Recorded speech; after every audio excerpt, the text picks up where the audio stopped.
Hello, hello, hello. Welcome to the presentation. Howdy, howdy. Hey, everybody. Welcome. Well, thank you very for the birds. I feel like it's one of those birdie days. It's been a birdie crazy day. Okay, for those of you who are new, tonight is open mic night. Please do not do that. Amen. If you're going to put someone's URL, you should always ask permission first, out of respect. You don't just post a URL. Actually, that goes against TikTok's regulations. So just, again, keep that in mind. Okay, so everybody, welcome to the presentation. Thank you so much. Tonight is open mic night, and we are here live on this beautiful Saturday. So happy Holy Saturday to you. And hopefully it is, hopefully you guys are enjoying it. Charles, I'll completely ignore you. So I'm just letting you know. Again, I have to address this all the time. TikTok trolls, I will not pay attention to you. You will not get any attention from me at all. The moderators will block you. You will get no attention from me whatsoever. Zilch, nada, nothing. Just a heads up. All right. Your typical TikTok announcement. All right, everybody, I want you to go to my website. If you want to, you're certainly welcome to bishopjameslong.long.com. Thank you there, Laura. Lee. So that's the website, bishopjameslong.long.com. And head on over there, check it out if you want to know, more about who I am, my background, television shows I did, all that other stuff. Well, just go there. Just head on over there, and we'll go there. Now, if you want to go to the church's website, which is far more important, and that's usocc.org. All right, usocc.org. All the information is there about the church, who we are. It's all there. So I want to remind everybody that tomorrow we will have Mass on air. It will strictly be TikTok only.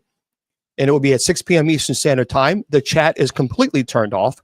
We have to, because if we don't, the people who are trolls can't behave like normal human beings, and they say some of the most disgusting, foul, vulgar things, even during Mass. Go figure. So we turn the chat completely off. Bible study is at 8 p.m. Eastern Standard Time tomorrow, and we will put subscriber chat on. And if you don't like it, I don't care. We do it because, for those of you who are on TikTok, people come in and say some of the most disgusting things during Bible study. So we have to put subscriber chat on to make the trolls go away. We're adults here. We're not a Jerry Springer show here. That we just don't do that. Now, folks, for those of you who are on TikTok, if the trolling it's stupid and it gets stupid, I'm going to put sub chat on for the whole entire show. So I'm just giving you a heads up now. If you're not a subscriber, and if you're going to troll, I will put sub chat on, and I will not give it a second thought. Just letting you know right now. I'm not in the mood to deal with stupidity. So technically, as you all know, we were going to take, I'm so sensitive. Yeah, Heather, let me introduce you to called the Backdoor, and it's called the Block. You're a fan. You're following me. I'm not following you. Okay. TikTok is toxic. It's so toxic. Anyway, got to teach you. That's right. That is right. Amen. And I apologize for those of you who can't subscribe. I apologize that I have to put subscriber chat on, but I have to because you guys know. So here's the deal with Miss Wilma. Miss Wilma is not going to be joining us anytime soon. That's true, Jay. Yeah, Jesus is forgiving, but Jesus also didn't allow people coming in and saying blasphemy during Bible study. I guess you expect because I'm clergy, I should allow blasphemy. Anyway, okay. Goodbye, trolls. Sub chat is on, and see, I couldn't. This is what I want you guys to pay attention on Facebook, YouTube. TikTok is an epidemic of trolls. It's an epidemic, and TikTok has got to fix this problem, because if they don't, people are going to leave TikTok in droves once other apps come about, which, by the way, they are. And people are going to leave because TikTok will not fix the trolling problem. They won't do it. And so these horrible human beings that we call trolls, and they are horrible human beings, ruin it for everybody. Everybody. But that is just TikTok. And so now we have to put sub chat on because people are so nasty and horrible and vulgar. And by the way, if you send me a message on TikTok complaining, I'm going to block you. That's all there's to it. Plain and simple. So anyway, before I was rudely interrupted by typical trolls who have nothing else better to do than harass people on a Saturday night, especially Holy Saturday. It says a lot more about them than me. Miss Wilma is not going to be joining us for a while. There's a possibility that Miss Wilma may not be joining us at all. We just simply don't know. So I can just let you, thank you guys. I can just kind of give you a heads up on that. We just don't know when Miss Wilma, for those of you who are new, Miss Wilma is a friend of mine. I've known her for 25 years. She's 70 years old. And she usually comes on and we joke and have a great time and we kid around and on Saturday night because it's open mic night. But Wilma has had so many health issues lately. It's been one thing after another. And I just don't anticipate Wilma being on anytime soon. Anytime. So, and that's okay. That's okay. That's all right. We just wish her well and a speedy recovery. So for those of you on TikTok, if you don't subscribe, you can't chat. Pity. All right. For the rest of you, welcome. Welcome, welcome, welcome. I appreciate y'all being here. So normally, we had talked the other day, actually yesterday, we had agreed that we would take off tonight because we're on 7 nights. We're on every single night. And we've been doing this for quite some time, 7 nights, every night. And it was nice, the idea was nice to have a day off. It would have been nice. Unfortunately, here's the situation. I want to give you guys a whole entire heads up on everything. And then we're going to bring Miss Judy Ann in. So we have a church retreat and it's coming up next week on the 24th. So it's right around the corner. I mean, literally right around the corner. We have folks being consecrated to the episcopacy and we have our seminarians being ordained to the diaconate, to the deacons. And we have Jesse, who's going to be making her perpetual vows as a Benedictine. Tracy Ann and Jesse are going to be confirmed in the faith. It's going to be a very, very busy. Sean is going to accept the abbot position. So it's going to be a very, very busy retreat. As the presiding archbishop, it's my responsibility to be there, obviously. The problem, and let me give you heads up on this, because you all need to be aware of this. This is really serious stuff. So PayPal has been having some really stupid decisions lately. And a lot of people have been complaining. You need to be aware of this. So when we've been doing fundraising, because as most of you all know, we don't get paid as clergy. So the church doesn't pay us a salary. We don't have a stipend. We don't have housing, none of that. We have to pay for our own ministry. We have to pay for our own retreat.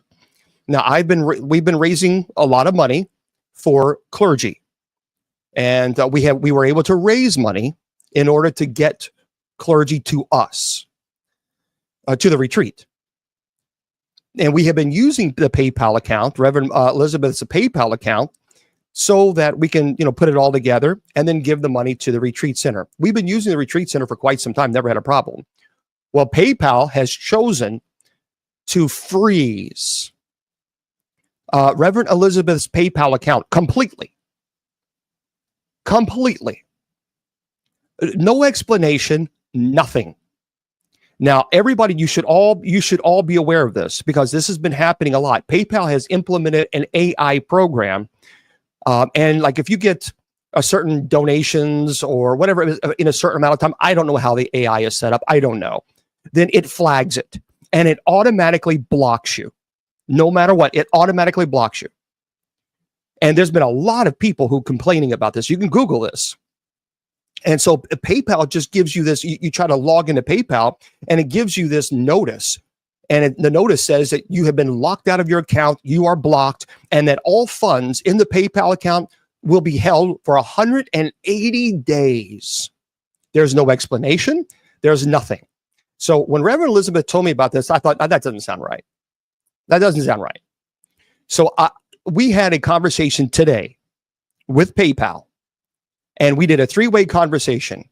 The first person was unbelievably rude. I mean, rude. So I introduced myself. I said, I'm presiding archbishop for the church. These are all donations. She hung up. She hung up on us. So then we called back for another. The other rep was very nice. She was very kind. She was trying to fix the problem. We kept asking over and over and over. You need to tell us, when are the funds going to be released? 180 days. Why has it been frozen? Well, because the program that we have, the AI program, blah, blah, blah, but it's going on.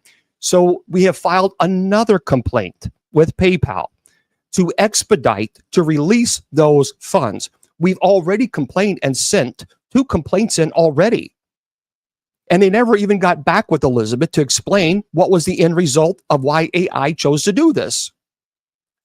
So the lady said today that she's going to expedite it again, and that the supervisors or whatever within 10 days. So, and Elizabeth said, that's what you guys said a month ago, twice. And still you gave me nothing. There's no explanation, nothing. So I'm giving you guys heads up now. And also, when you do a retreat, you are required to, they say, okay, well, how many rooms do you want? And then they block those rooms out. So if you say, okay, we need 15 rooms, you're on contract for those 15 rooms because they block it out. They can't sell those rooms to anybody else, any other group. So they get, we say, okay, we have this many rooms because people said this is how many we have and blah, blah, blah. So that we have contract. The contract, by the way, was $6,200. I saw the contract, $6,200. Now that includes meals and all the rooms. So for a big group, that's actually not a bad price, considering what we get. Well, now there have been several people who have at the last minute and said, well, we can't make it. Well, what do you mean you can't make it? We're still under contract for these rooms. These rooms have to be paid. Well, we can't make it. So each room is about $400 and something. So now that's over $800. Thankfully, there was a great friend of mine that was donated and helped out because we had several cancellations at the last minute. And when you do this, it makes me mad. And I'm not trying to be nasty, but when you cancel like that, we are responsible for paying that. We made it very clear. So we've had people cancel. Well, we are still on the hook for those rooms. And we got this next week. So it's not, I don't like that. It's not fair, and look, I understand things happen. I get it. But when you tell us to reserve rooms, and we do reserve those rooms, we have to pay for them. And so we had some cancellations. So thankfully, there was a donation that was recent with a friend of mine who helped, and we greatly appreciate that. But we have to, right now, our goal is $1,000. We have to raise $1,000. Have to. The cancellation, there's nothing I can do. There's nothing I can do. So anyway, this is the frustration that I've been dealing with all day. And it's been this is what I talk about, guys. This is what I talk about when you are under demonic oppression. This is what it's like. Right here. Everything that has gone wrong, that could go wrong, has gone wrong. And it is a constant barrage. It is a constant barrage of one thing after another. So anyway, Catholic tutor can't be a normal human being. Anyway, before I was rudely interrupted, that's what we're dealing with. And see, that's the thing, yeah, sure. If the church was constantly raising money, and we got a paycheck, then we wouldn't have to do fundraising. But we do this for free. We do this ministry for free. We don't receive a paycheck. And so while retreats are great, I am having, here's what I told some of the clergy this before. I'm growing a little tired. No, I'm growing past tired of me being the presiding archbishop and constantly having to beg for money. That's getting old, and that's going to stop Sunday. That's it. I'm done. I'm giving the church notice right now. A retreat, you will be responsible for paying your retreat. I'm not doing fundraising anymore because it has been stress after stress after stress, and I'm not doing it anymore. I'm done. So next year's church retreat, you absolutely 100%, you like everybody else, you need to pay for your rooms. I'm not doing a fundraising anymore. And that's just the way it's going to be. Because I have constantly been going to people who are following me, always asking for money. I, by the way, receive nothing.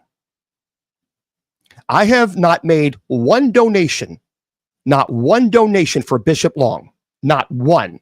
I've never put my name on the website asking for funds. I've never done it. Now, I'm willing to do that for our clergy. But by God, I receive nothing, no benefit from this at all. I receive no financial benefit, and I never have. But this is going to stop. This is going to stop.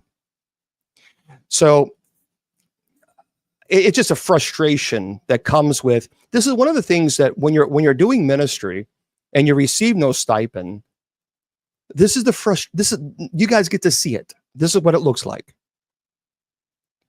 And everyone constantly says, oh, you should do ministry for free. You should do ministry for free. Okay, but free doesn't pay the bills.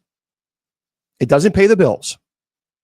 So for everybody who kept, saying, oh, you should do it for free, all these 25 years I've been doing this for free, while that's noble, here's the problem. So here's the deal. If you want to help, then this is what you need to do if you would like to. Please go to usocc.org. But I'm putting the church on notice right now.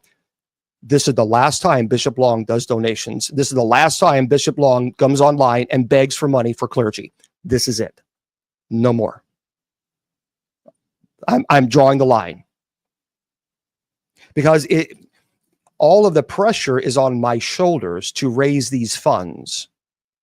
And I'm only one person. I can only do so much. So if you want to help, you can go to usocc.org. usocc.org. You click on the retreat button. Okay, click on the retreat button. Now, there are 3 ways to donate. You can donate via Cash App. You can donate a Venmo, or there's a Chime thing. And all of the funds goes, Reverend Elizabeth will take care of all of that. So she's taking care of all the funds, and it'll go to hers. We're not doing PayPal. No more, ever again. No more. Seriously, guys, heads up on PayPal. PayPal is doing this crap, and they are affecting a lot of people. And I'm just giving you a heads up on that. You need to be aware that if you use PayPal, and if you get a certain amount, like an influx of money all of a sudden, if you get that, you could get into they could freeze your account. So anyway, usocc.org, and you click on the retreat button. And so if you just scroll down to where it says, please consider donating to the retreat miscellaneous expenses, that's how you do it. Cash App, Venmo, or Chime. And there we go. You didn't say anything bad. No, you didn't say anything bad. I'm explaining what's going on with the retreat. Okay, so that's how you do that, guys. If you would like to, that would be great. Yeah, you can donate on Wednesday. We're going to be leaving on Wednesday and arriving at the retreat center.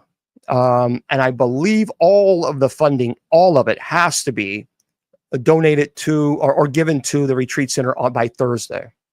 Okay. Yeah, it's all good, Catholic Tutor. Okay, so let's bring in our Judy Ann. Hello there, Judy Ann. How are you doing tonight on this crazy cray day? It's kind of crazy, isn't it? And I feel terrible. I have to apologize to Catholic Tutor. I went to respond, hit reply to you, and my doggone little cursor hit the mute instead. I am so sorry. Catholic Tutor, you didn't do anything wrong, and I beg your forgiveness. It happens. It happens. It's one of those. I know, but felt so bad. Catholic tutor is nice. Yeah. So, It's some of those things oh, happen. Some of those things happen. well, I don't like to do that to my, that's a rare occurrence that happens, but Yeah. I'm going so quickly here. But anyway, on the heels of what you just said, Yeah. what I don't understand about this whole PayPal nonsense is they claimed to both you and Reverend Mother that they froze the funds because too much was coming in all at once. Well, then explain to me how GoFundMe can raise $500,000 in a week, and that's not too much. And Give Send Go can also do the same thing. No. Let me clarify something. They didn't even tell us. I was on the phone on a 3-way conversation with PayPal. They didn't even tell us what the infraction was. They just kept saying that there was an infraction. Well, tell us what it is. We kept asking, what is it? They wouldn't tell us. They wouldn't tell us. And the first lady was very rude. She hung up on us. And the second lady, she kept saying, well, there was some type of infraction, and they would never, ever say what it was. And it was like, lady, just tell us what is going on. Just tell us. But she wouldn't do it. She said, well, I can, submit it. If I can't get the information, I can submit it to the supervisors, all this other stuff. I'm telling you guys right now, if you use PayPal, you need to be very careful. I am not happy with PayPal at all. And because now they're using this AI stupid program. And this is one of the reasons why I don't like AI. We're using AI, and if you Google, a lot of people are complaining that PayPal is just they're automatically no explanation, and they're blocking you out. They're blocking you. This is going to be a continuing trend. Yep. Where AI is. Look at Facebook when I'm not supposed to say that, the book face. Yeah, the book face. When they will restrict your account or say that you've had something offensive, and it's AI. You have no way to appeal it. You can't talk to anybody. Nope. Same thing for TikTok. It's nonsense. It's the same thing for TikTok. Because it's AI. AI is worthless and need to stop. Yeah. But I can't figure out is how PayPal is able to get away with this. It seems to me that they would be violating some federal banking regulations because they are a fiduciary. The only thing they said is terms and services. They said you sign a terms. Yes, but they never once specifically said what violation was done in the terms and services. They just said you signed the agreement. Well, yeah, we all signed the terms. Every time you do an update, like on Apple, they give you this massive, gigantic booklet that you have to look through all the terms. We all just encyclopedia. Yeah, we just check it. We just check it. But PayPal never once said, this is the number 1 or number 7, rule number 7, or rule number 500 million, whatever it was. They never once gave an explanation. Never. Because they're using AI. And AI doesn't give them an explanation. And then the problem is AI is doing everything, and you don't have a human being that's reviewing it and saying, okay, this is stupid, this is ridiculous, and override it. And that's what's happening. So I'm telling you now, be careful using PayPal. I'm very angry right now with PayPal. But I gotta give, PayPal was the second lady was very kind. She was very generous with her time. She explained everything. Oh, thank you there, Maverick. She explained everything. She was very nice. The first lady hung up on us. As soon as Reverend Elizabeth said, okay, I have Bishop Long. I said, I'm the presiding archbishop. Hung up. I was like, you got to be kidding me. So heads up, everybody. Well, the second lady sounds like a very kind person. Yeah. That's her. That's not PayPal. They just happen to have a nice person working there. Right. This is it's ridiculous that this is happening. I can't believe it. But I am going to, Bishop, pledge $150 right now toward this. We've got to raise this money, people. So if you can, please help us out, because the retreat is upon us. It's now.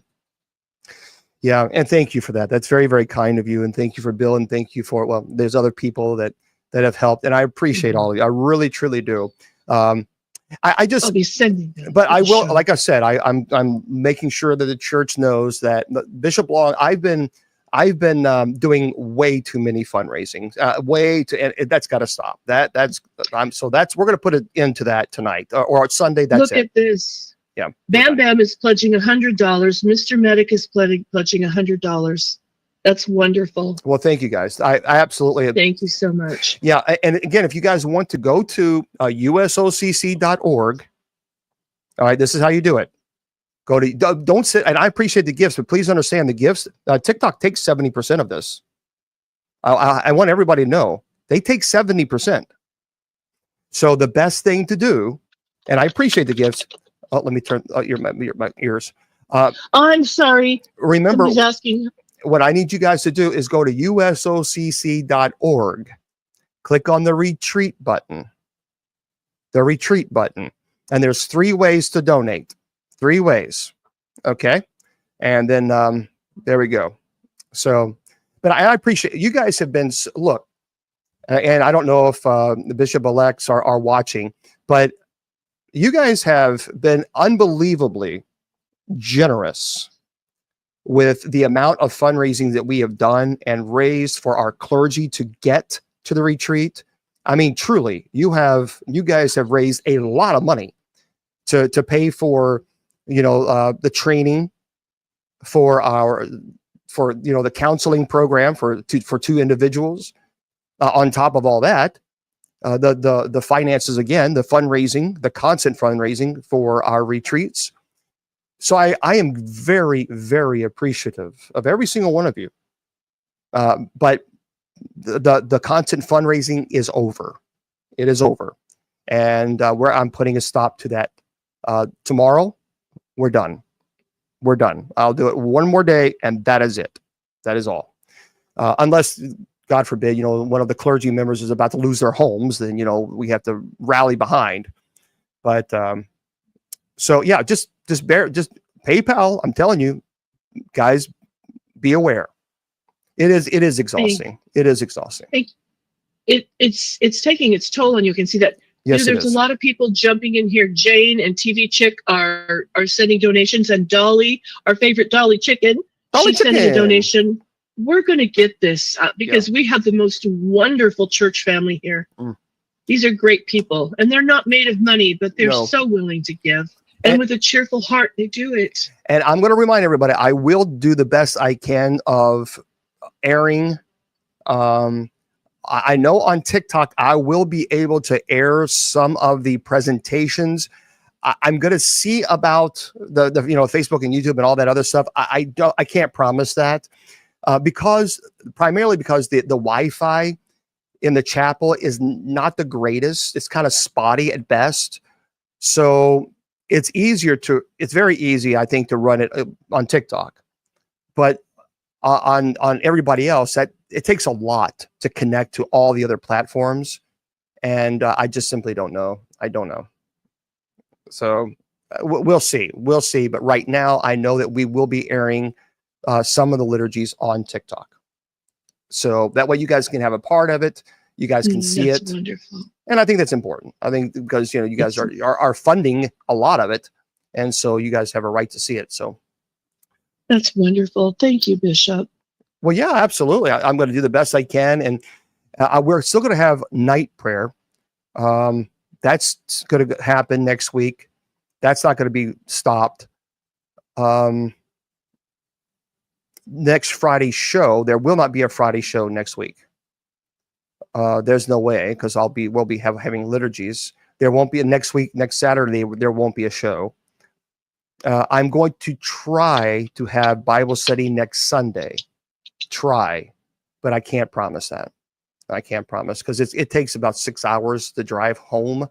So we'll see. We'll see how fast I can get home safely. And if I can get home early enough, then, we'll have Bible study. So anyway, we'll see. There's a lot, because remember, I do 17 homilies every week. And I have to put all that together too. So I just don't know. I don't know. So anyway, that's what's been going on, guys. And thank you. And that's it's been. I tell you what. Not today, Satan. He's not going to get the best of us today. We've got such good people here. I'm so grateful, so thankful. We're so blessed. Yeah, now I know why bishops, get $100,000 a year. It's kind of this is Yeah. this is a tough road to travel. It's like, sure, God, yeah, absolutely, yes, I appreciate. Yes, I want this calling to serve in the old Catholic Church where I receive no stipend, no salary, no nothing. All right, yes, but Oh, look at this. Whiskey Patriot just sent $100. Do you realize in the short time we've been on here, we've raised close to $600? That's what kind of congregation we have. yeah, I'm gonna. Well, make sure. Let me send a message to Elizabeth and find out what. Now, some of them haven't been sent, but this is what's pledged, and Whiskey Patriot just sent 100. Okay. Mine, I will have to send after the show because obviously I'm a little tied up right now. All right. So apparently, I don't know if she's watching. I don't know. So I'll send a message and hopefully she's watching and can kind of give us an update. That's the point. Yes. If I'm up here, getting, asking for money, we kind of need an update. So anyway, there we go. And so, yeah, I just sent the message. So I don't know. We'll see. Anyway, that's another story. So, okay.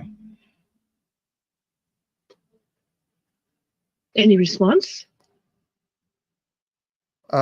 Calculating now and thanking people as they send. So, okay. So anyway, I would think it would be a good idea to be watching it while we're trying to do the fundraising, but all right. Retirement sounds very good right now. Okay. Retirement sounds good, doesn't it? It's going to happen. So usocc.org and click on the retreat button there, crisscross. Yep. usocc.org. Okay. So I appreciate please don't send me the donations. Please. I appreciate that. Thank you. Make sure you go to usocc.org and you'll see where it says click on the retreat button. Okay. And there we go. So there we go. So what's your exciting plans for the weekend, Miss Judy Ann? I am working on horse sales. Horse sales. That's fun. Processing horse sales. Yeah. I'd say what. There's some interesting things on here. You know what? We talked about this before. I got to see American Pharoah, and who won the Triple Crown. And let me tell you something, guys. That American Pharoah is to say majestic would be. I think that would be not even strong enough. I mean, this horse, unbelievable. I mean, unbelievable. We actually in Kentucky, well, in the horse racing, there was no Triple Crown for many, I think 20 something years. Triple Crown is you win 3 races in a row. Well, of course, the Kentucky Derby, the Belmont, and the Belmont and the Preakness. And the Preakness. Yeah, you win all 3 in a row, which is a really hard thing to do. And so it was like 20. Well, thank you there, Maverick. It was like 20 something years since there was a Triple Crown winner, and we really honestly didn't think we'd ever have one. And then American Pharoah, boy, I tell you what a horse! What a horse! So it was a beautiful horse, no question about that. He is, and I'm sure you know this. He is related to Secretariat. Yep, no surprise there. Well, I mean, it just if you ever see the horse, if you're ever there, I mean, this horse is one of those horses you can say, now that's a special horse. That's a horse. That's a special horse. There are horses that are like, let's say a Ford truck, and then there are horses that are like a Ferrari, and American Pharoah was definitely a Ferrari. No question. And actually, I believe, let's see, as of 2024, American Pharoah continues to stand at Ashford Stud in Kentucky for a fee of $50,000. So if you want American Pharoah to to, be a parent of a little horse, $50,000 is what you have to put up. That's a lot of money. That is a lot of money. Whiskey Patriot is asking, what kind do I have? Mine don't race, Whiskey. They are Clydesdales, and they're a little slower on the track.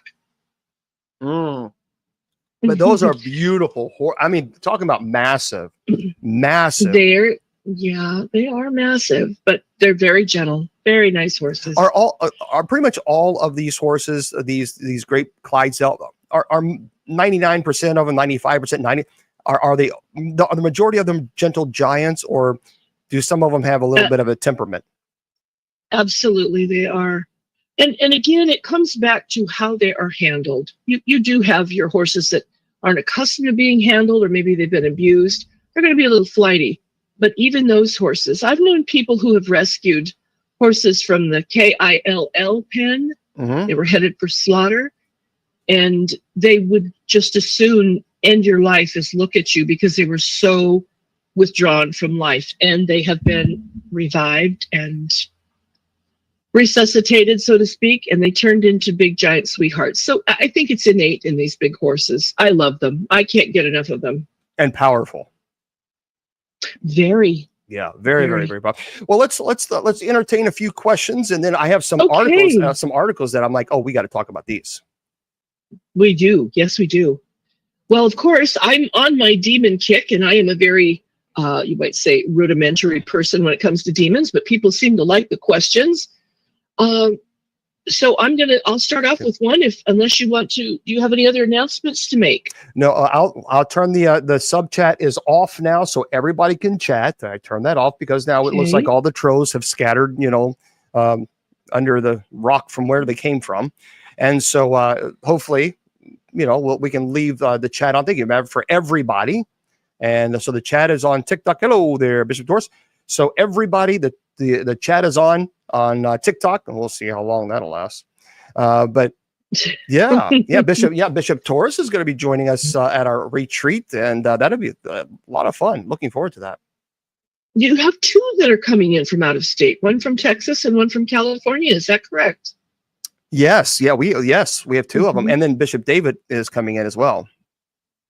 Okay. Now, is Bishop David the one who is semi-retired? Or? Yes. He's trying to make an exit, but you won't let him. Is that the way I understand this? Well, I mean, it's not. It's not. Yeah. Well, I mean, he's retired.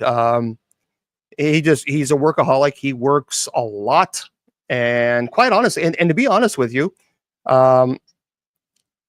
Bishop David was at one time the presiding bishop, because I needed a break. Okay. I needed a break because I've been doing it for 25. I'm tired. And I was like, that's it. I need a break. Bishop David, you are the presiding bishop. And I told him then, I said, David, let me tell you something. Being the presiding bishop, one or two things are going to happen. Either one, it's going to burn you out. And I mean, it's going to burn you out bad. Or two, you're going to become so obsessed with the USOCC that's going to be your DNA. It's going to be one or the other. And he was like, okay. He thought, David is very reserved, very calm, very quiet spoken. And it burned him out. Yeah. And because there's so much that you deal with, that there are so many issues that you've got to deal with as presiding bishop, that and not only that, but of course we do this for free. And so the stress level can be so intense that it's going to either burn you out, or it's going to be in your blood. It's going to be one or the other. We used to call that putting out fires. So he was constantly putting out fires. So would you call Bishop David, is he like a bishop emeritus then now? Yes. Because he's going to be with us for the consecration, and that's primarily what we're. He's driving all the way in just for that, and then driving back home, because his work schedule is so crazy. So he's gonna drive 5 hours just to get to the retreat center, and then participate and drive home. May I ask you a question? Do you need, for the consecrations of the clergy that are going to be bishop, like Father Tommy is going to become an abbot, or A Father bishop. Sean is going to be the abbot, but both of them are going to be bishops. So do you need more than one bishop or other clergy in order to facilitate this? Technically, the really the three is what is the tradition. However, really, and the whole point of that is because of apostolic succession.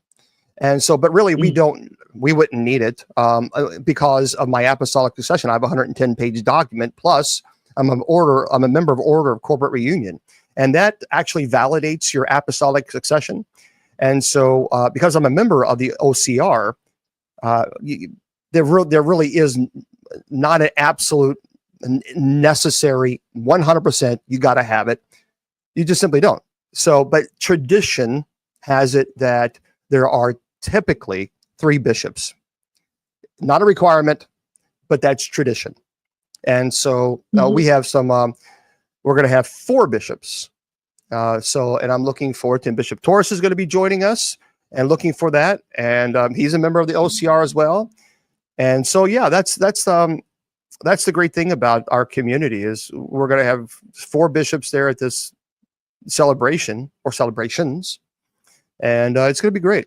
It's going to be a wonderful, exhausting, but nonetheless, I hope that the tone of the atmosphere changes once you're there and once we get this fundraising behind us, and that you can really absorb the beauty of what's going on, because this is incredible that these people are stepping up. Oh yeah, absolutely. And I think that's the thing with when you're dealing with retreats. Retreats are wonderful if you are a participant. Retreats are a little bit different if you're the organizer. It's not really a retreat for the organizer because it is nonstop. It is a nonstop process because you want to make the process as memorable and as reflective and spiritual for everybody who is attending. But anybody who's ever put a retreat together, you know that when you're one of the organizers, it's work. It is work. It is work. That's way. Same thing. Well, I had a paranormal conference many years ago. I'll never do another paranormal conference again. Never, never, ever. No way. Nope. The only way I would do it is if I won the lottery, and then you wouldn't have to worry about finances. Then sure, yeah, absolutely. But if you have to, let me tell you something. Forget about it. Forget about it. If you got to,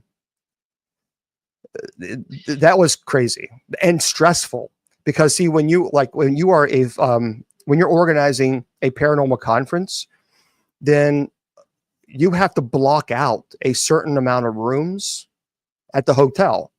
And most of the time they won't really give you a discount unless you block out like at least 25 rooms. Well, if each room is, $125 a night, and you got 25 rooms that you have to block out, that means you're on the hook for 25 rooms, whether it's sold or not.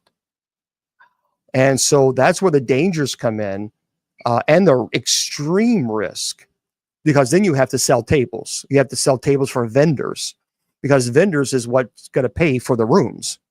And if you don't have vendors stepping up and paying for the tables, then you're in big trouble. And then on top of all of that, then you've got to advertise for this so that people will go to this conference. Oh boy. Yeah. Yeah, you'll never do that again. And then there's all the little ancillary things that you have to deal with too, like Father Sean whining about snacks. You have to make sure that he has snacks because he'll throw a temper tantrum. Oh, that's what I heard. Father Sean's he's going to be in timeout anyway. Father Sean, he's out of here. He's him. Yeah, he's Father Sean. For those of you who don't know, Father Sean is always. I'm more of a very usually very serious. I do have a little small joking side of it. It's small. It's there. It's very little, but it's there. I'm always usually really serious. Sean is the type of person that Father Sean is always the type of person. He's like that comedy. Like, for example, I'll tell you the story. We were on set on Legion of Exorcist, and we were all there, in the chapel, and it was tense. It was long days of filming. I mean, seriously, it was long, long days. We got up at 5 o'clock in the morning. We were on set at 6 or 7. I can't. And we filmed all night until like 8 or 9 o'clock at night. And we were tired.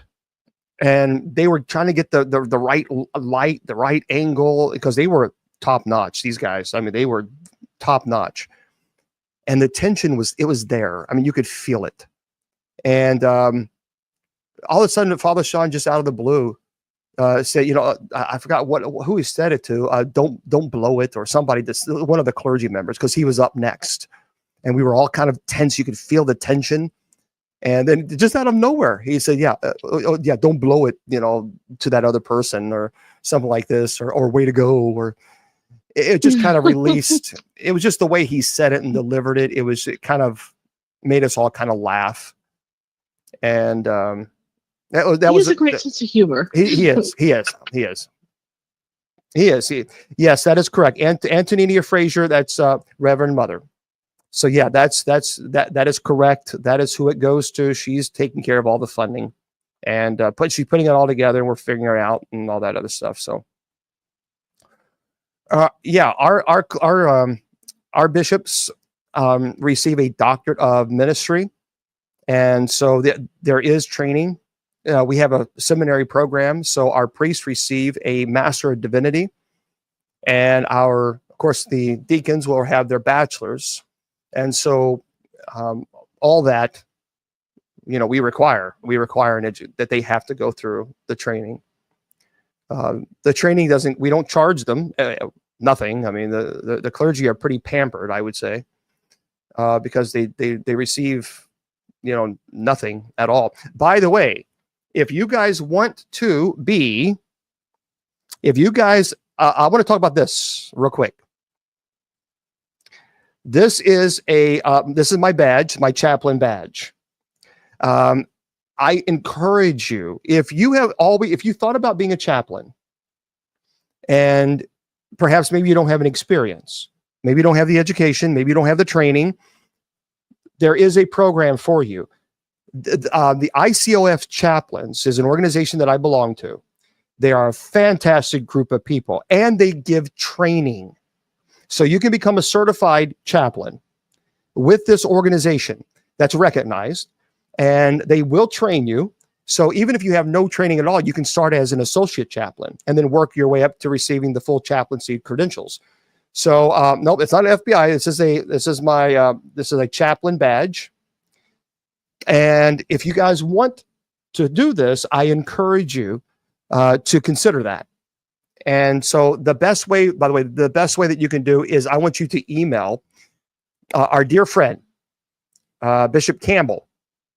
Because he can help you out and get you started with it.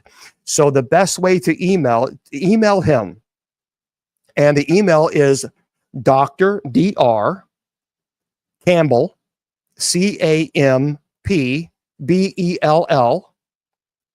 @aahea.org. If one of the moderators could put that in there, again, it's Doctor. I'll put this in the chat on Facebook. So let me do this real quick.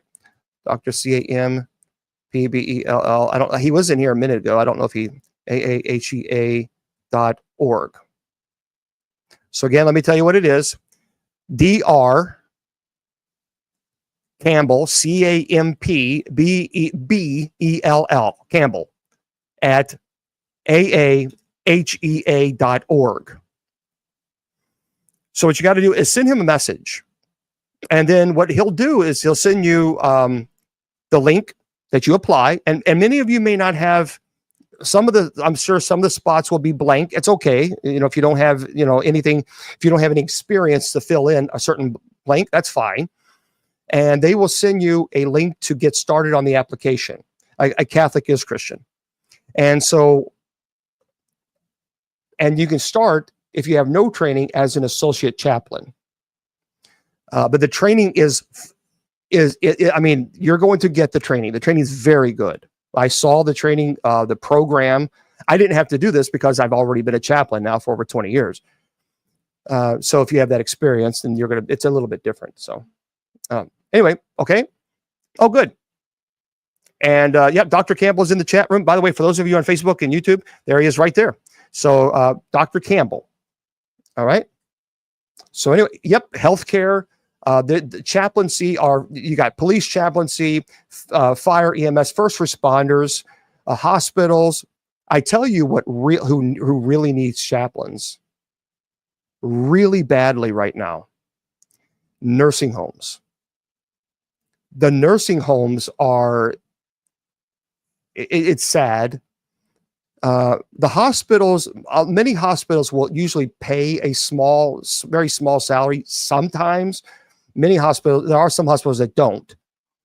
But nursing homes are desperately in need of chaplains. And it's sad because a lot of people in the nursing homes do not receive any type of spiritual help at all. None. And so there we go. Yes, I do believe that a person can lose their salvation because we still have free will, and we can still we still have free will, and we can reject God. Okay. So anyway, there we go. Check it out, everybody. Dr. Campbell at aahea.org. Send him an email. They'll send you the link and get started on your program. It's a good program. So yeah, nursing homes. Yeah. It's sad. It's sad. They're just because nursing homes, quite honestly, and I hate to say it, but nursing homes, well, quite honestly, there's not funding. There's just not funding. And spirituality and that type of stuff is really something that they don't have a lot of funding for. So, nope, never met the Pope. Never met the Pope. Nope. Okay. So what else is on your mind there, Miss Judy Ann?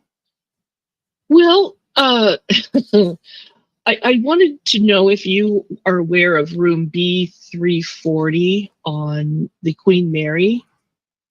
I am aware of that room, and I'm aware that in October, I'm going to be on assignment. See, she's slick. She's slick. She thinks she's slick. Miss Judy Ann is sending me on assignment in Los Angeles in October. And I'm going to, one of the places that I'll be going to is, in fact, the Queen Mary.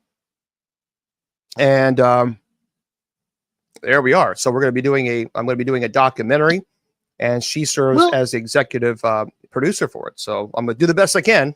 No stress. You're going to do the best you can. So would you still be my friend if I actually booked you into room B340? The most haunted room on the ship? You know what? Absolutely. Absolutely. You'd still be my friend. You'd still talk to me. Yes, because I would debunk every single thing that occurs in that. I would say, okay, this room is supposed to be incredibly haunted. Okay, well, let's find out. I mean, let's do a live on TikTok in this haunted room, and let's debunk every little thing that happens. Nope, that's what we're going to do. That would be really great if you did a live from room B340 in the dark on the Queen Mary. Yeah, well, I'm absolutely, yeah. So I'm excited about the Queen Mary. I've never seen, never. When I was in LA, when we were filming, we just didn't have time. You know, we had no time to really enjoy Los Angeles because we were working, so we didn't have time. But I am really looking forward to it in October because there's going to be several things. It's going to be nice. Yeah, several locations. Yeah. Yep. And Lynn Witt said, yes, I saw that the USS Iowa is just down the road. It's right in this same pier area. So, oh, wow. But again, Bishop, I thank you for accepting this assignment. So if I do get you booked in there, we're going to have a good time. Well, absolutely. I'll be waiting to see these lives. That'll be so fun. Okay, Joe. Yes, Joe. Your dog passed away this morning. I'm sorry for your loss. Is he going to be in heaven? 100%. 100%. Yes. It's very, very clear.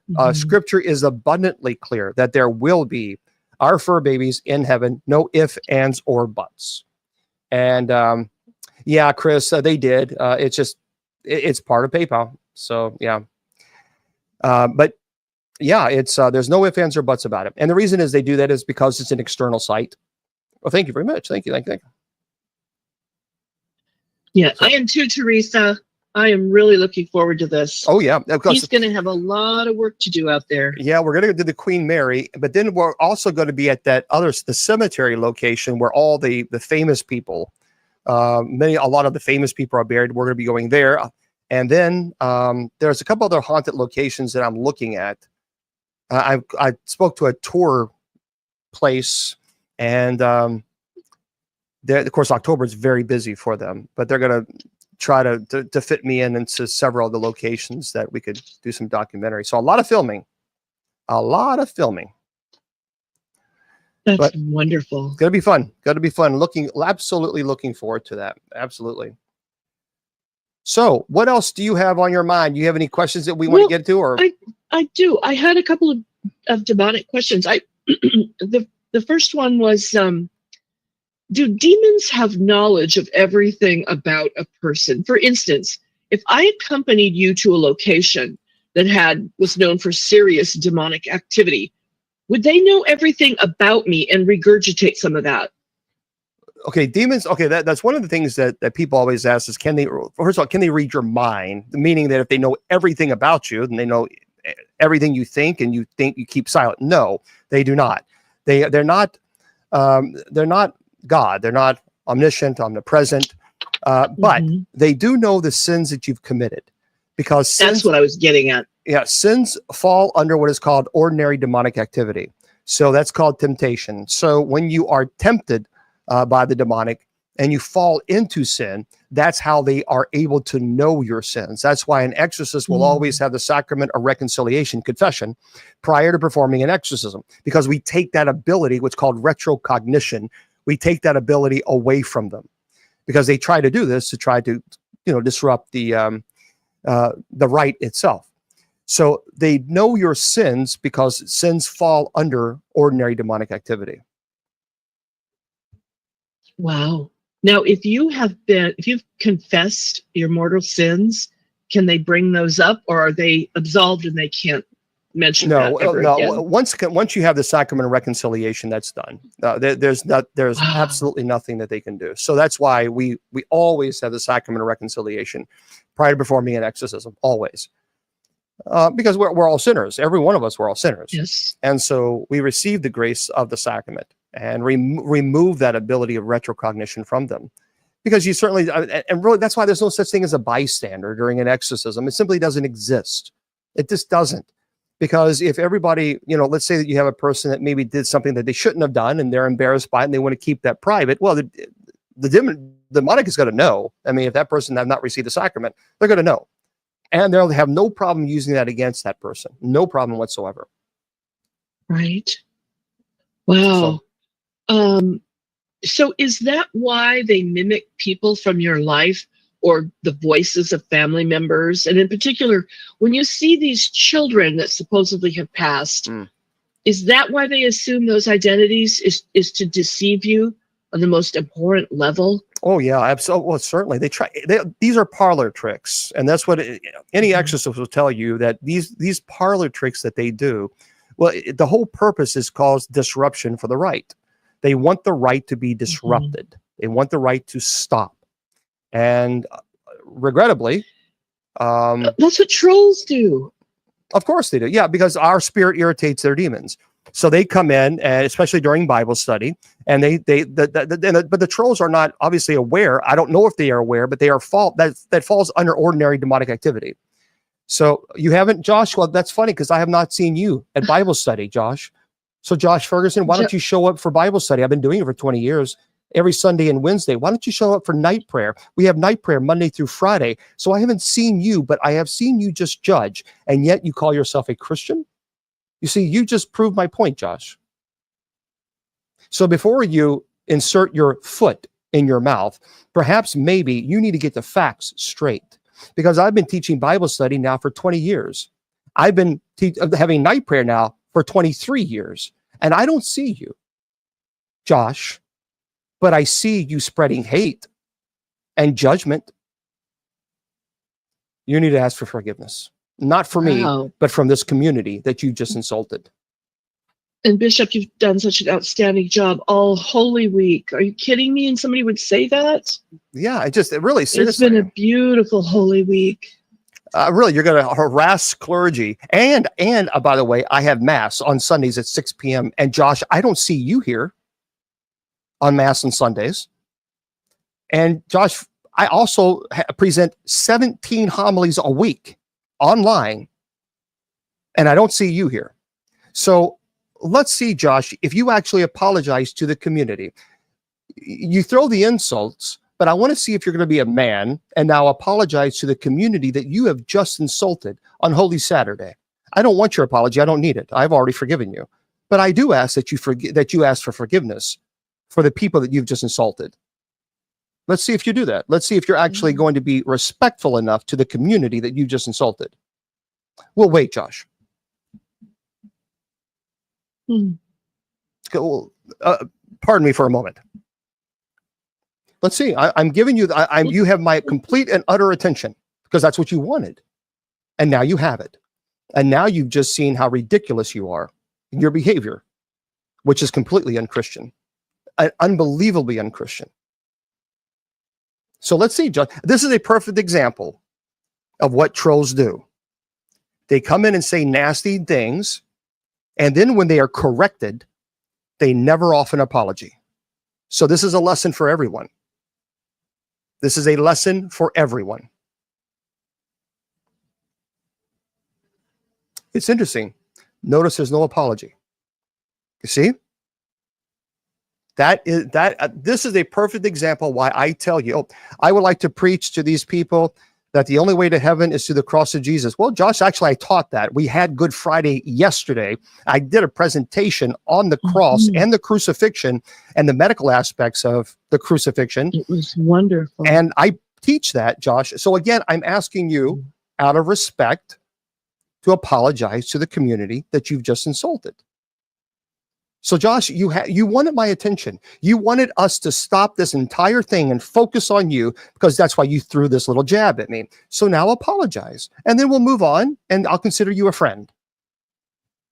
So come on, Josh.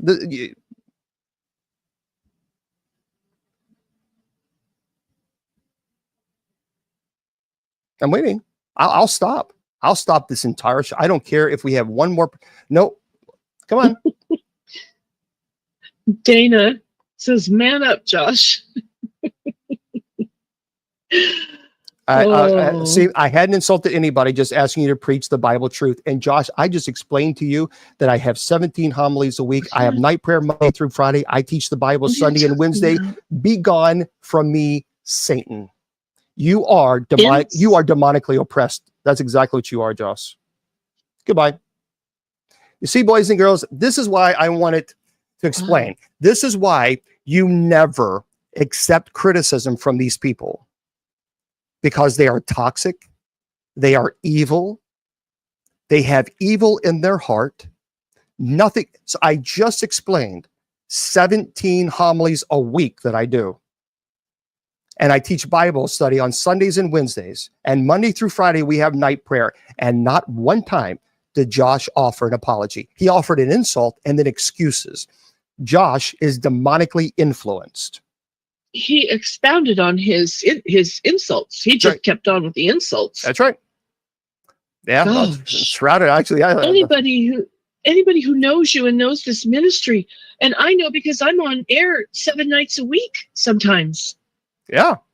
So we do it. So anyway, that's that. I just. And flattering yourself. Oh, Miss H. Oh, let's block this clown. Goodbye, clown. I already did. I showed her the exit ramp.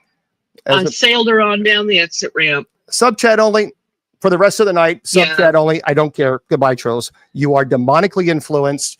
You need to go to confession. And if you actually come on clergy's page to troll, you are so demonically influenced that on the day you breathe your last breath, you're going to hear the flap of the demon's wings that you've praised all your life. Because what you've done, and you're spreading the hate, you are spreading demonic influence, and you are not welcome here. Goodbye. Okay, so sub chat on is for the rest of the night. I want everybody to recognize this is why I tell you never, ever accept criticism from someone that you would not go to for advice. These people are toxic. They are evil. They are sadistic. They enjoy trying to cause some type of emotional suffering and struggling by throwing jabs at you. And then they sit back and watch it. That is demonic. So this is why I call them demonic, because they are absolutely demonically influenced. When you actually purposely go online and say nasty things, and then to watch that person's response, and you get happy about it and giddy about it, that's entertainment. You are sadistic. You are so far gone, you have no idea which way is up. And you continue this behavior, I can guarantee you won't be going up. Oh, they're going to have a rude awakening. Yep. You should address Lancer here. He says priests should be allowed to get married to a man or a woman. It's such patriotic BS. Well, if he knew anything about our ministry, he wouldn't be saying that, would he? No, because our clergy are allowed to get married. But I agree with you. It is BS. Yes. It is BS. Our clergy can be married, or we can be celibate. One of the other. You know. So for us, celibacy is ridiculous. We don't agree with celibacy, and because we believe that you can absolutely be called to serve God, and also be called to be married. As a matter of fact, I think it's wonderful because, you know, if you're married to somebody and they're devoted and they're loyal, and they believe in what you're doing, I mean, you have a partner that's helping you, you know, so that's pretty. I don't know why Venmo can't confirm my email. I'm not for sure. But again, TV Chick, there's two other ways. There's the Cash App and there's that other thing. So, yeah. I have a testament. Yeah, you can try. I will try to answer it, Monica, but I have over 21,000 messages on TikTok. I can't keep up. I can't, but I try. So I'm doing the best I can. I promise you. So what other thoughts you have? Well, that's all I have. I was just excited about room B340 on the Queen Mary. Heck yeah. I think we got to rock and roll for that. Oh, I cannot wait. This is going to be great. But if you want to get into your stories, I can exit stage right or stage left. All right. That's fantastic. I'll take over here, and we'll see about moderators. Let me know if you guys, technically we were not going to do this show tonight. But obviously, as you guys know, stress comes up and retreat issues and headache issues, and we got to fix it. We don't have a choice. We have to fix it. And so anyway, but that's okay. That's what we got to do. You know, we got to do it. So we're going to make it. We're going to make it. And moderators, let me know if you guys want to we can call it an early night if you guys want to, because we weren't technically supposed to be on tonight. But just let me know if you guys want to come up. We can do that a little bit later on, or we can just call it an early night. Just let me know. Let me know, mods. Okay. So thank you for jumping on and chatting with us there, Miss Judy Ann. Okay. Absolutely. I wouldn't miss it. And I want to thank everybody for your generosity, because this was really putting the church in a bind for the retreat. And you all show what saints you are. So thank you for that. Amen for that. Amen. Thank you. Thanks, Judy. I will jump up. You betcha. Bye-bye. Bye-bye. All right. That's our Judy Ann. She is, I'm telling you, she is. Judy Ann is laity. She is not, that means she's not clergy. And our mods, our mods are laity. And I got to tell you something. Our mods are here faithfully. I go on 7 every single day. I go on to represent the USOCC and the clergy every day. I don't get a day off. And the moderators, I sent them a message and saying, well, we got some problems with the retreat and I'm going to have to go live. I don't have a choice. And so we were going to take the day off, because I don't ever take the day off ever. And so we were going to take it off. And so I said, we got to go on. And so the mod said, okay, we're there. Sister Jennifer is a Benedictine. But most of our mods are laity. And they are very loyal and faithful to this community. And so truly, that's all I had to do is say, hey, look, I gotta jump on. And they were like, okay, we'll be there. You know, even though we had scheduled the day off, they stopped everything that they were doing on this Saturday and they're jumping on. That's remarkable. That is remarkable. And we are very blessed. Very blessed. So we certainly do appreciate that very, very much. So I want to remind everybody, tomorrow at 6 p.m. Eastern, we have Mass. And then, of course, tomorrow at 8 p.m., we have our Bible study. And thank you.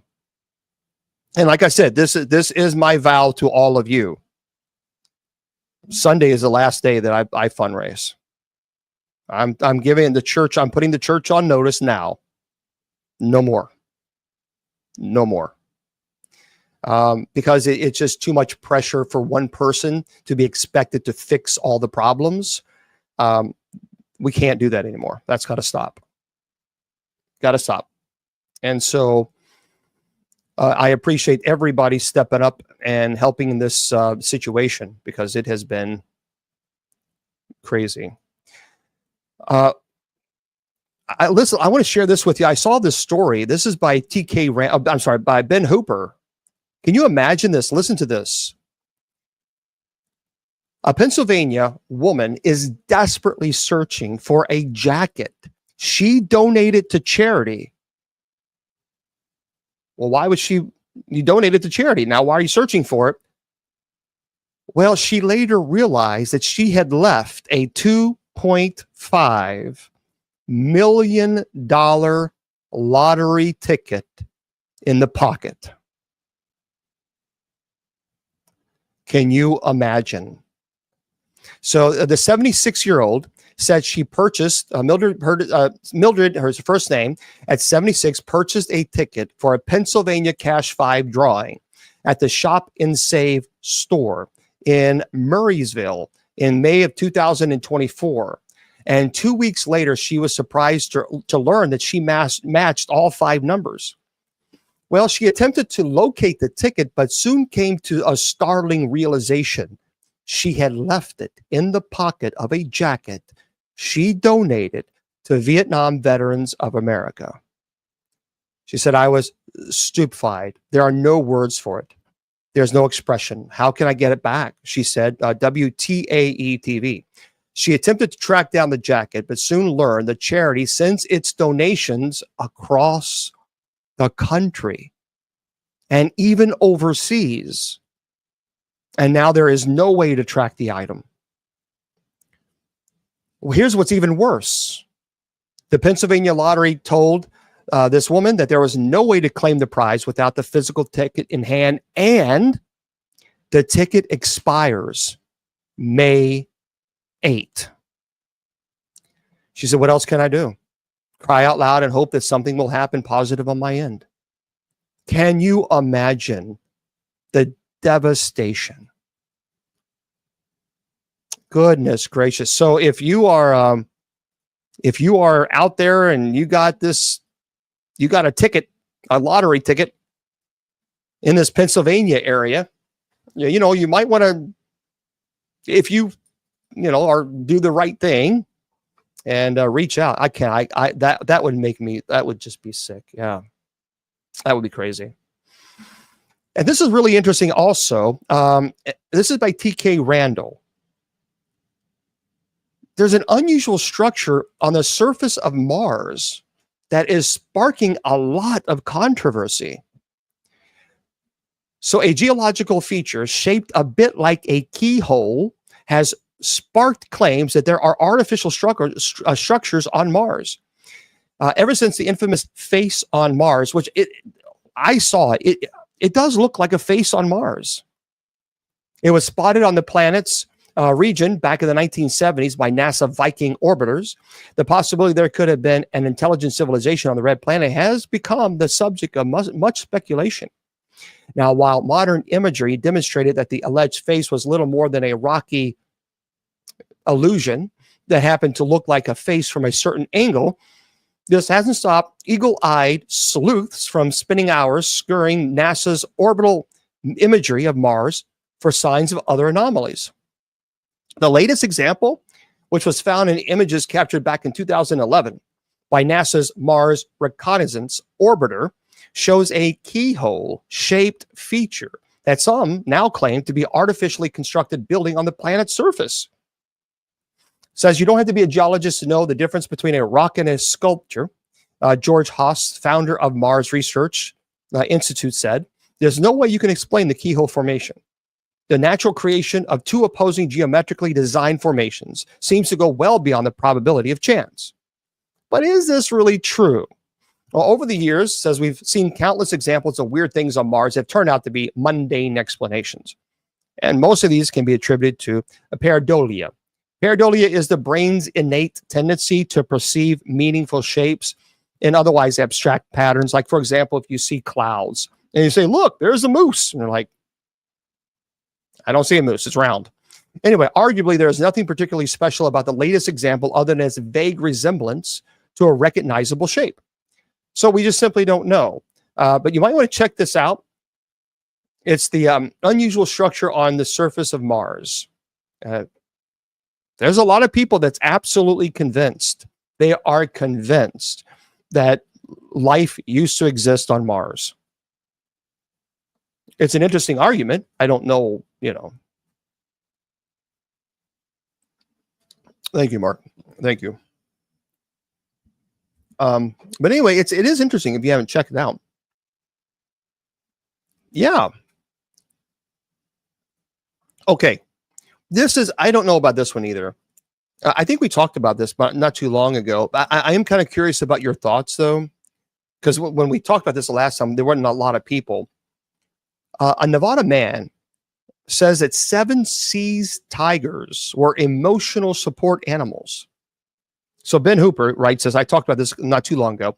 Authorities in Nevada seized 7 tigers from a property, and the owner of the big cats claimed that they were his emotional support animals. So the Nye County Sheriff's Office worked together with the law enforcement, animal services, for a warrant to remove them. It says Mr. Mitchell was being evicted from the property, and the owner of the property was not being allowed onto the property to inspect. We have known for several years he has had big cats on this property for the last 2 years, and this has been in violation because he has no permits for those cats. See, look, that's what I'm saying. You got tigers in your backyard or wherever it is. And if you really truly believe that these are emotional support animals, okay, then get the permit. See, I just think that's irresponsible. I think get the permit. And if you can't get the permit, then you have no business having these tigers. The permit is important because the permit validates the claim that the animals are safe and secure, and there is no way that these tigers are going to get loose. So you have to buy permits for these animals because they are predators. So I don't feel sorry for this guy. I just don't. Because I think it's very irresponsible. If you think about this, think about it. If you lived in his neighborhood and if you had children and he cut corners because he didn't want to get the proper permit to guarantee that the tigers are completely safe and they'll never ever get out, well, that's unacceptable. I would not want that at all. If I had children, there's no way I would want that. So to me, I think he's wrong. He's 100% wrong because you have a moral obligation to ensure that if you're going to have 7 tigers on your property, then you need to make sure and verify with permits that you're following all safety regulations and that the neighborhoods in surrounding neighborhoods, that everyone is going to be safe. So you cut corners. And I don't feel any sadness for this man at all. None. None. He was wrong. He did not get the permits, and he knew darn well he needed permits. So if I lived in that neighborhood, I would be furious, especially if I had children. Even if I didn't have children, if I was just by myself and this guy didn't have permits with 7 tigers. No. Even if they were emotional, let's just say they were his emotional. Okay, fine, great. You got tigers as emotional support animals. Fine. That's good for you. But how selfish is it that you put 7 tigers on your property and don't have the proper permits to ensure that everyone else's safety is protected? I don't feel a thing. They should have removed those tigers. They should have removed those tigers the moment they found out he did not have the permits. That 2 years ago, they said they knew he had the tigers. Then 2 years ago, you should have removed them. You should have removed them. These are top predators. And if you don't have your permits, you don't have your permits because you're cutting corners. And that's the truth. So I don't like that at all. I think it's very selfish. Very, very selfish that someone would put their emotional support animals over the well-being and guarantee well-being of, the public. Because think of this moment. Look, when you cut corners and you're not getting permits, well, you're not getting permits for a reason, because you're cutting corners. And not only that, but you're not guaranteeing the safety of those around. So here's 2 problems. One, when you do that kind of crap, you put the general public at risk, because the state can't verify that, the wildlife officers can't verify that everything is secure because you don't have a permit. So number one, you put everybody else's life at risk. And then 2, just as importantly, now you're putting the animals' lives at risk. Because if you don't have these permits, which you're supposed to do, and if the animals somehow escape, then the animals are going to have to be put down. So they lose their lives because some idiot wants to cut corners and not have the proper permits. You know damn well you got to have a permit. It's a tiger. Give me a break. It's not a bunny rabbit. It's a tiger. Anybody knows you got to have a permit for a tiger. I mean, come on. So that to me is insulting. It's insulting to the people that he could have put at risk. And it's also insulting to the animals, because if they had escaped, they would have absolutely had to have been put down, and they would have lost their lives because this idiot wants to cut corners. I don't feel sorry for him at all. Not at all. No, not at all. Right. Or another Joe Exotic. Yeah. This is interesting too, guys. I don't know if I like this. And by the way, I want to remind everybody that, how does he have permits? How does it get vet care? Right, Chris Cross. Yeah, Chris Cross is a great question. If Chris Cross asks if he doesn't have permits, how does he get vet care? Absolutely. Is he cutting corners on that too? That's a good question. By the way, I've spoken to a gentleman, and for those of you who did not hear, he used to live in North Korea. He escaped North Korea twice. And I saw him on TikTok, and I sent him a message, and I said, look, I was supposed to call him today, but I had to deal with the issues of the retreat. I have to send him a message and apologize. I was supposed to call him today. And I asked him if he would be willing to come on to the show on a Friday. And he is. So it won't be, it won't be next week, I know. And the week after, we'll have to see. We'll have to see, because I'll be out of town. But he says yes. So he will be a special guest. And I'm telling you, I'm so intrigued on what life is really like in North Korea. Because you see people, you see the tourists go there and they put, things on YouTube and things of this nature. But I want to ask him, what is life really like for the average North Korean? So that's going to be pretty amazing. So we're looking forward to that.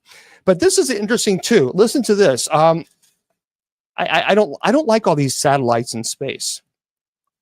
It'll be at least a couple weeks. I'll let everybody know. Thank you. This is by TK Randall. I don't know if you guys heard this, a secretive Russian satellite release a mystery object into orbit. Well, that's a problem. So the three satellites known as Cosmos with a K have released an object in orbit, and nobody is sure what it could be. Even the satellites themselves, which were launched on February the 2nd, remain something of a mystery, having spent the last couple of months seemingly conducting proximity operations, maneuvering close to other objects in orbit. Russia has provided no information about the satellites or what they're doing, leading to speculation over their true purpose and what their ultimate goal might be. Now, according to reports, there is evidence to suggest that a new object that appeared in orbit on March 18th is likely to have been deployed by one of the Russian Cosmos satellites. As things stand, the nature and purpose of this object remains unknown. It could be part of some kind of military experiment, a technology demonstration, some sort of target practice device, or an unidentified piece of scientific equipment. Whatever the case, it is unlikely that Russia is going to be forthcoming with any details.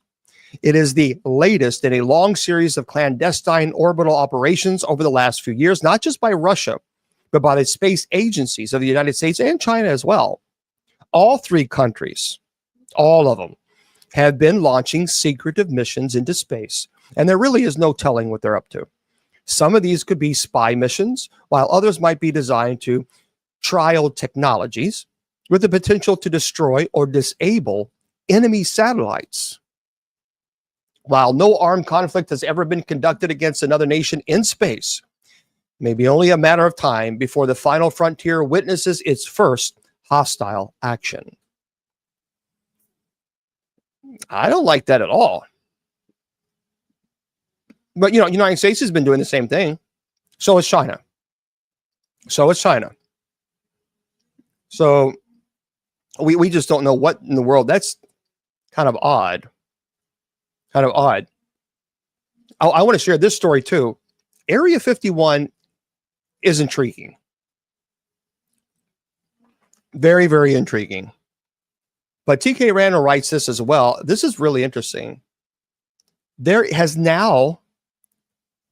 an ominous black tower structure that is recently spotted at Area 51 on Google Earth, and no one knows what it is. An eagle-eyed anomaly hunter has discovered a curious tower-like structure at the secretive Area 51 base in Nevada. The base, which has been years associated with stories of captured UFOs and reverse-engineered alien technology, is now home to yet another mystery, one that comes courtesy of Google Maps. By zooming in on the northwestern side of the base, it is possible to find a tall, peculiar-looking tower that is dark in color and shaped like a triangular prism. You can find it yourself on Google Earth just by typing in the black tower on Google Earth, and it'll come up.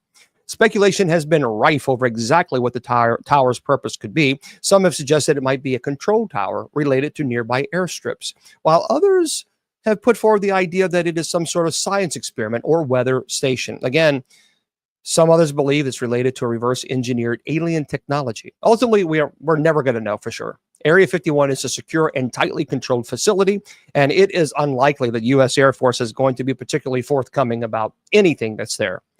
Nonetheless, it does make some interesting speculation. So if you've not checked that out, it's a large tower. I mean, you see this from Google Earth. The shadow, it casts a really long shadow. This is a big tower. Who knows? I mean, it's just, I encourage you to take a look at it. It's a black tower structure, Area 51. If you've not seen that, you might want to take a look at that. It is kind of, I don't know, kind of weird. It is weird. Yeah. Okay. And we're going to do one more, and this is kind of a creepy thing. I don't know if you guys have seen this. This is who wrote this? Susie Beaver, a news reporter. A horrified dad watches eerie ghost arm reach into his son's cot on a baby monitor. This is crazy. If you've not seen this, take a look at it. His name is William Grave, Grave. William Grave. That's the father. He'd been checking his son Alexander's baby monitor footage from their home in Sheffield when he noticed some strange activity taking place. Says, as a dad got a chill up his spine when he spotted what looked like a ghost arm reaching into his baby's cot on the baby monitor, which he believes could be his late mother moonlighting as a guardian angel.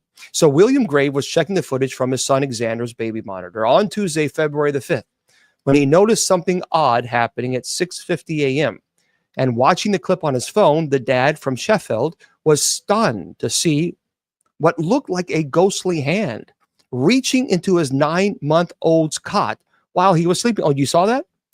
It was Xander's first night sleeping alone in his room, and the footage caught on the baby monitor appears to pick up an eerie shadow appearing by Xander's cot. It seemed to reach through the bars before disappearing. And while this was happening, little Xander stayed fast asleep in his bed and didn't wake up. And William spent the whole day trying to find a sensible explanation for the hand in the video, which at first he thought it might have been his wife, Grace. Well, it wasn't. But when Grace saw the clip of herself, she said that the hand in the video wasn't wearing her Pandora bracelet that she always wears. There's clearly a hand reaching into this. I've seen the video. You see the hand. And that's when they realized something strange had happened. William, who admits that he found an experience creepy, thinks that the hand could be someone who lived in the house, or it could be his late mom, Willow Grave. Nonetheless, they don't know. But when you see this, it's a hand. I mean, there is no other way around that. It is definitely a hand. I should do a TikTok on this, actually. I might do that. Because this is kind of creepy. This is definitely kind of creepy. I don't know if I'd, want to see a ghost hand reaching.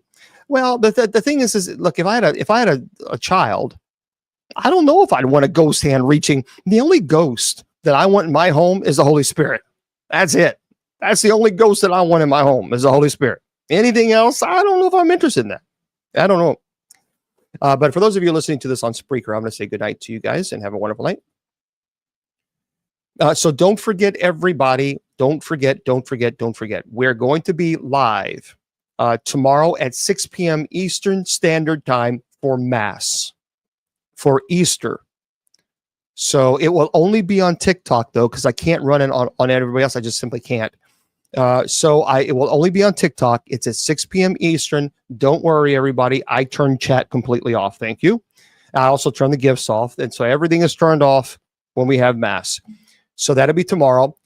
And then at 8 p.m. Eastern is when we have our Bible study. And everybody is welcome to join us for that. We certainly do hope that you join us. For those of you on Facebook, YouTube, Twitter, Twitch, Instagram, and Rumble, thank you, guys. Everybody, thank you very much for your donations and helping. We're going to do some fundraising tomorrow, and I'm sure we're going to reach our goal. There's no question. I believe that we will. Thank you. And I appreciate all of you very, very much. So for those of you on Facebook, YouTube, Twitter, Twitch, Instagram, and Rumble, remember I tell you, your value does not decrease based on a troll's inability or just refusal to see your worth. You're priceless, and don't let them tell you or convince you otherwise. Hopefully we'll see you all tomorrow for Mass at 6 p.m. and Bible study at 8. God bless.